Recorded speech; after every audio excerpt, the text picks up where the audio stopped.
ಸಾಧಕನೋ ಬಾಧಕನೋ ಅದು ಎರಡನೇ ವಿಷಯ. ಆದ್ರೆ ಸರ್ಕಾರ ದೃಷ್ಟಿಯಲ್ಲಿ ನಾವೇ ಹಿಂದಿ ಶಿಕ್ಷಕರೇ ಹೇಗೆ ಕಾಣ್ತಾ ಇದ್ದೀವಿ ಅಂತಕ್ಕಂಥದ್ದು ದುರಂತ. ಯಾಕಂದ್ರೆ ತೃತೀಯ ಭಾಷೆಗೆ ಆ ಕೋರ್ಸ್ ಅನ್ನ ಪರ್ಯಾಯವಾಗಿ ಕಲಿಸಬೇಕು ಅಂತಕ್ಕಂಥ ಅಂದ್ರೆ ಆಪ್ಷನ್ ಇಟ್ಟಿದ್ದಾರೆ ಸರ್. ಅದರಲ್ಲಿ ಸ್ಪೆಷಲ್ ಆಗಿ NSQF ಅಂತಕ್ಕಂಥ ಕರಿಕ್ಯುಲಮ್ ಆಕ್ಟಿವಿಟೀಸ್ ಇರ್ತಕ್ಕಂಥ ಒಂದು ಕೋರ್ಸ್.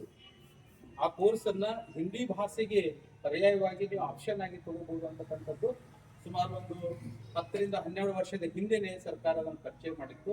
ಕ್ರಮೇಣ ಕೆಲವು ಶಾಲೆಗಳಲ್ಲಿ ಪ್ರಾರಂಭ ಆಗ್ತಾ ಆಗ್ತಾ ಆಗ್ತಾ ಇವತ್ತು ಸುಮಾರು 1642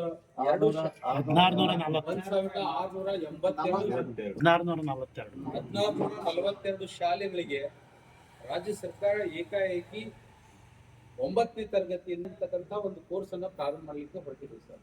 ಇದರ ಉದ್ದೇಶ ಏನಾಗುತ್ತೆ ಅಂತಂದ್ರೆ 9ನೇ ತರಗತಿಯಲ್ಲಿ ಮೊದಲು NSQF ಅಂತಕ್ಕಂಥ ಏನು ಕೋರ್ಸ್ಗಳಿತ್ತು ಅವು ಕೇವಲ ನಮ್ಮ ತರಗತಿಯಲ್ಲಿಯ ಹಿಂದಿ ವಿಷಯ ಬೋಧನೆ ಮಾಡ್ತಕ್ಕಂಥ ತರಗತಿಯಲ್ಲಿಯ ಒಂದು 20 ರಿಂದ 30 ಮಕ್ಕಳನ್ನು ಮಾತ್ರ ತಗೊಳ್ತಿದ್ರು. ಉದಾಹರಣೆಗೆ ನಮ್ಮ ಬ್ಯೂಟಿ ಆ್ಯಂಡ್ ವೆಲ್ನೆಸ್ ಕೋರ್ಸ್ ಆಗಿರ್ಬೋದು, ಆಟೋಮೊಬೈಲ್ ಆಗಿರ್ಬೋದು, ಆಮೇಲೆ IT ಆಗಿರ್ಬೋದು, ಇವೆಲ್ಲ ಕೆಲವು ಸೆಕ್ಟರ್ಗಳನ್ನು ಅವ್ರು ಆಯ್ಕೆ ಮಾಡಿದ್ದಾರೆ.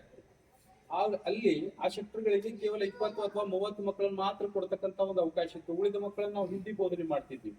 ಆದ್ರೆ ಇವತ್ತು ರಾಜ್ಯ ಸರ್ಕಾರ ಏನ್ ಮಾಡ್ತಾ ಇದೆ, NSQF ಅಡಿಯಲ್ಲಿಯೇ ಈ ಅಂತಕ್ಕಂಥ ಒಂದು ಹೊಸ ಕೋರ್ಸ್ ಅನ್ನು ಪರಿಚಯ ಮಾಡೋದ್ರ ಜೊತೆಗೆ ಟಾರ್ಗೆಟ್ ಏನ್ ಇಟ್ಟಿದ್ದಾರೆ ಅವರು, ಆ ತರಗತಿಯಲ್ಲಿ ಇರ್ತಕ್ಕಂಥ ಎಲ್ಲಾ ಮಕ್ಕಳು 100% ಎಲ್ಲ ಮಕ್ಕಳು ಕೂಡ ಈ ಕೋರ್ಸ್ ಅನ್ನು ನೀವು ಕಲಿಸಬೇಕು ಅಂತಕ್ಕಂಥ